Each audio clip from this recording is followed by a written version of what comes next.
आगामी कुंभमेळ्याच्या पार्श्वभूमीवर नाशिकच्या तपोवनात शेकडो ते हजारो वृक्षांची कत्तल केली जाणार असल्याचा आरोप पर्यावरण प्रेमींकडून केला जातोय। या सर्व झाडांवर कुऱ्हाड चालवली जाणार आहे।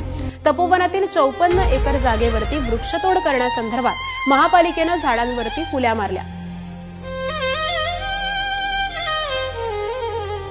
या विरोधामध्ये आता पुढाकार घेतलेला आहे सिने अभिनेते सयाजी शिंदे यांनी। झाड म्हणजे आपला आईबाप आहे। आता आमच्या आईबापांवर जर तुम्ही हल्ला केला तर आम्ही गप्प बसणार का? नाही। अरे लाज वाटू द्या रे, थोडी लाज वाटू द्या, आई बापाचा खून करता लाज वाटू द्या। म्हणजे आज लोणंद सातारा रस्त्याला 4000 झाड तोडतात, तर 400 वडाचे झाड आहेत, कुठला 45,000 झाड तोडणार आहेत, कर्जतला झाड तोडणार आहे।